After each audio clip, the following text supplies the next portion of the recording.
What's going down, APUSH people? Today we're taking a look at politics of the 1920s, and we're also going to start the Great Depression. So if you're studying either of those topics, this video is going to help you out. Politics of the 20s was defined by really kind of the opposite of the Progressive Era. The Progressive Era reforms of the previous period, the administrations of Roosevelt, Taft, and Wilson, are going to be pretty much abandoned in the 1920s. You're not going to see the power of the presidency being used to try to reform society. Instead, you're going to see business and government are going to be intimately linked during the 1920s. In fact, all three presidents of the 20s are Republicans, and they tend to be relatively conservative. In 1920, you get the election of Warren G. Harding. During his campaign, he promises voters a return to normalcy. The country had just finished World War I, we had the Red Scare, and just kind of wants to get the country back to normal. We're also going to meet Calvin Coolidge today, Herbert Hoover, and all of these guys are going to be Republicans. And a key part of their presidency is handling business. In fact, these Republican presidents favor high tariffs throughout the decade. And not just high tariffs, but other pro-business policies. Cutting of corporate tax rates and the taxes on the wealthy will be lowered. There's going to be a lack of enforcement of progressive era antitrust laws. One of the first things Harding does as president early on is the increase of the tariff in 1922. And all of these, especially Calvin Coolidge and Herbert Hoover, are going to favor an economic theory called trickle-down economics. And we'll talk about that in just a few more minutes. In response to the high U.S. tariffs of the decade, Europe reacts and raises their own tariffs. And this basically slows down global trade because countries are basically having tariff wars with one another, reducing the amount of trade going on between nations. This close relationship with business led to some scandals and corruption, and most famously under the administration of Warren G. Harding. The Teapot Dome scandal occurs under Harding, and his Secretary of the Interior, Albert Fall, accepted bribes in exchange for leasing government land to oil companies. So he's profiting by giving away government land to these oil companies. Unfortunately for Warren G. Harding, his administration was plagued with a lot of corruption, even though he himself was not corrupt, and in August of 1923, he dies while in office, and Calvin Coolidge becomes president. Quick little story about Calvin Coolidge. His nickname was Silent Cal. One person came up to him once and said, "Mr. Coolidge, I've made a bet against a fellow who said it was impossible to get more than 2 words out of you." And Coolidge replied, "You lose." Get it? 2 words. Quick rundown of Calvin Coolidge and Herbert Hoover.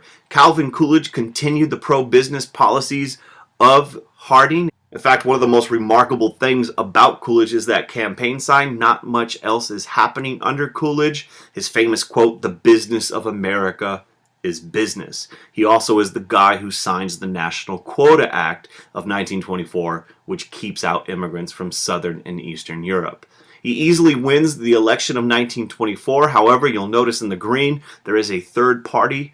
Robert Lafayette runs as a Progressive Party candidate, and he does surprisingly well, especially amongst farmers and workers. So there is some frustration from voters over these conservative economic times. Coolidge will not run again in 1928, choosing to step aside. But it's important you keep in mind that the decade of the Roaring '20s did not roar economically for all groups, especially when it comes to farmers and unions.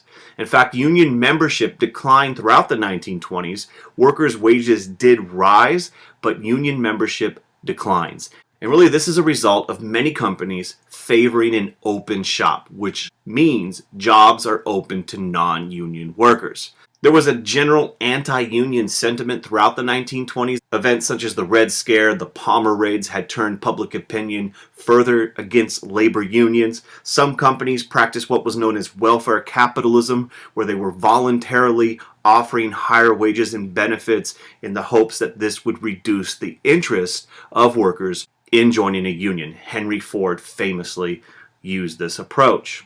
Farmers are also having a difficult time, especially once World War I ends, because following World War I, there was less demand for crops from not only domestic markets, but also international markets. The farmers were growing a huge amount of stuff during the war, taking out loans to increase production, and when the war ends, that demand shrinks. Advances in technology also caused problems for farmers because as technology became more efficient, this led to a huge increase in production, and if you have too much supply, it leads to lower prices, and farmers throughout the decade are going to be deeply in debt as a result. Hoover is a key figure in the 1920s. He runs in the election of 1928 as Calvin Coolidge steps aside. The Republican Party nominates Hoover. If you recall, he was the guy during World War I. He ran the U.S. Food Administration, and he served under not only the administrations of Wilson, but also Harding and Coolidge. He runs against a Democrat from New York, the governor of New York, Alfred Smith, and Smith had a few things going against him. One was his religion. His religion plays a role in the campaign, and in this cartoon you could see that people are afraid that the Pope would have some sort of influence over American politics. So there was open prejudice during the campaign amongst some Protestants because of Alfred Smith's religion. Smith also opposed prohibition, which made him popular amongst immigrants, but also people in urban areas, but it did not matter because in 1928, Hoover easily wins the presidency. Another important thing to keep in mind in the 1920s is international affairs, and there's this perception that the United States, because we said no, we rejected the League of Nations, that somehow we were completely isolationist. And this is not entirely true. In the 1920s, the U.S. does not entirely withdraw from world affairs. Many people in America were disillusioned with World War I. It seemed like a pointless war, but America is still going to pursue American interests in the world where they see fit. One of the most significant kind of foreign policy events of the 1920s is the Washington Naval Arms Conference in 1921, and this agreement between different nations was calling for the reduction of naval battleships in the world. And there's two goals here. One, to promote peace, especially in the Pacific, in Asia, but also there's a need, or a desire rather, to reduce defense spending, especially amongst conservative Republican presidents. There's a series of treaties. There's the 5-Power Treaty, the 4-Power Treaty, and the 9-Power Treaty. You can hit pause and kind of read what they do, but just know they all come out of this Naval Arms Conference. The Kellogg-Briand Pact is kind of one of these silly things that gets agreed upon in 1928. And basically what this is many nations sign this agreement which outlaws war. However, there's some problems here. One, you can't really enforce it. And two, it allowed for defensive wars. So the chances of this thing actually working are not very good. One of the key things America does do when it comes to foreign policy in the 1920s is in the area of international finance. Following World War I, the U.S. becomes a creditor nation for the first time in our history. We loan large amounts of money to European countries that are recovering from World War I. Previously, we're a debtor nation. Now we're loaning out the money. However, European nations were slow to recover from World War I and to repay the war debts to the United States. And this really causes deep concern in the U.S. and it is further complicated by the fact that high tariffs weakened and slowed down international trade. Germany could not pay its war reparations to France and England. Germany was bankrupt and inflation was a major problem, which further hurt the international economic situation. And so under U.S. leadership, the Dawes Plan was developed in 1924. And this plan adjusted German reparations payments. And here's what it did. American banks would loan money to Germany to help them rebuild and help pay reparations to England and France. And the idea here is Germany would then be able to pay England and France, who would then use their reparations payments from Germany to pay back loans to the United States. So the Dawes Plan reschedules the German reparation loans, and it's intended to improve the economic situation in Europe. However, this plan ends with the stock market crash in 1929, as not only the United States but the entire world spirals into an economic depression. It's important you know how the Great Depression begins, and really most people know it's the stock market crash in October of 1929 that begins this. What was happening is there was tremendous speculation in the prices of stocks. People were buying on margin where they would take out loans to buy stock with the hopes that the price would go up and then they would be able to sell and make a quick buck. However, what happens is on October 29th, 1929, Black Tuesday, over 16 million shares of stock are sold and the price of stock plummets. This is really the start of the Great Depression. Important to note, this is an economic collapse in both the US and abroad. Massive unemployment is going to take place by 1933. 25% of the nation is unemployed. Thousands of banks fail. Following this stock market crash, people's savings literally vanishes. Foreclosures of homes and farms become quite common, and it's only with the help of soup kitchens and bread lines that people get any sense of relief at all. In fact, many people lived in shanty towns that they nicknamed Hoovervilles once they lost their home and farm. However, it's not just the stock market that causes this Great Depression. There, in fact, were deeper roots that are important to understand. One of the big causes of the Great Depression was the overproduction in both agriculture and industry. The nation was producing more goods than could be consumed. One of the reasons for this was increased productivity allowed for things to be produced much more efficiently than in the past, but adding to this problem was the fact that workers' wages did not increase enough. There was an uneven distribution of wealth throughout the decade. The economic roar wasn't equally felt by all. Corporate profits skyrocket, but workers could not afford the goods that industry was producing. And with that, you see throughout the decade of the 1920s, there was an over-reliance on credit. The installment plan, buying things on credit, overstimulated consumer buying. And once people accumulated too much debt and could not pay back these loans, you have the defaults on loans causing bank failures. And since there were no regulations kind of keeping the whole system in check, this becomes a huge economic depression. Add to this the international economic problems of war reparations, the fact that England and France could not pay back war debts or were reluctant to, and the high tariffs of the Republican administrations, which slowed down trade. All of these things contributed to the beginnings of the Great Depression. So what's Hoover's response going to be? He did not cause the Great Depression, but the American people are looking to him as the president to somehow address this crisis. Initially, Hoover was a rugged individualist and he opposed government intervention. He believed in individual industry, thrift, hard work, and self-reliance. He does do something in the beginning stages, which is actually really bad for the economy. It's the Hawley-Smoot Tariff of 1930. It's the highest peacetime protective tariff, and European nations reply to our high tariff by creating their own high tariffs. And this, once again, worsens the depression in both America and abroad. It further slows down trade. As the economic problems continue, Hoover decides he needs to take some sort of federal action, that this was not just going to correct itself. And one of the most important things under Hoover is the Reconstruction Finance Corporation of 1932. The RFC gives federal money to struggling business in the hope that the benefits would then trickle down to the rest of the economy. In effect, the federal government would provide money to banks, railroads, and other financial institutions to prop them up.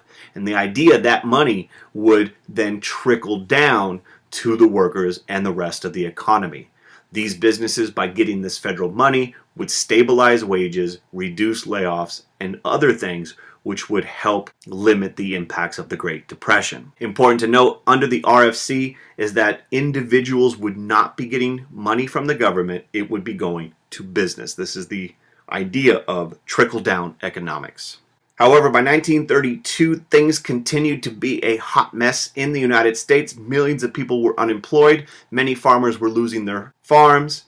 And veterans of World War I, like many other Americans, were suffering a great deal, and a group of people known as the Bonus Expeditionary Force, nicknamed the Bonus Army, about 20,000 veterans of World War I, march from across the country to Washington, D.C. to demand an immediate payment of their bonus. They were supposed to get a bonus in 1945 as a way of supporting them in old age, and in 1932 they say, "We need it now, government, pay us." They set up temporary housing around D.C. known as Hoovervilles, named after the president who many people blamed, and after some time Hoover sends the army in to clear out the veterans to get rid of them. He did not think it would go down as aggressively as it did, but basically Hoover, led by a guy by the name of Douglas MacArthur, will break up the Hoovervilles and force the veterans to go home. Tear gas and bayonets and violence breaks out, and this further tarnishes the reputation of President Hoover. And in 1932, Hoover's going to have to run against Franklin Roosevelt, and we'll see how that election turns out next time. That's going to do it for today. If the video helped you out, click like. If you haven't already done so, subscribe, and make sure you tell all your classmates. Keep studying for APUSH. If you have any questions, post them in the comment section, and have a beautiful day. Peace.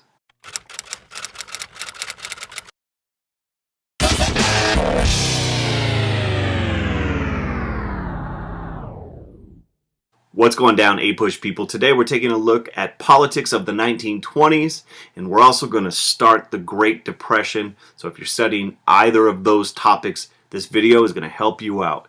Politics of the 20s was defined by really kind of the opposite of the Progressive Era. The Progressive Era reforms of the previous period, the administrations of Roosevelt, Taft, and Wilson era antitrust laws. One of the first things Harding does as president early on is the increase of the tariff in 1922. And all of these, especially Calvin Coolidge and Herbert Hoover, are going to favor an economic theory called trickle-down economics. And we'll talk about that in just a few more minutes. In response to the high U.S. tariffs of the decade, Europe reacts and raises their own tariffs. And this basically slows down global trade because countries are a bit scared and just kind of wants to get the country back to normal. We're also going to meet Calvin Coolidge today, Herbert Hoover, and all of these guys are going to be Republicans. And a key part of their presidency is handling business. In fact, these Republican presidents favor high tariffs throughout the decade. And not just high tariffs, but other pro-business policies. Cutting of corporate tax rates and the taxes on the wealthy will be lowered. There's going to be a lack of enforcement of progressive, basically having tariff wars with one another, reducing the amount of trade going on between nations. This close relationship with business led to some scandals and corruption, and most famously under the administration of Warren G. Harding. The Teapot Dome scandal occurs under Harding, and his Secretary of the Interior, Albert Fall, accepted bribes in exchange for leasing government land to oil companies.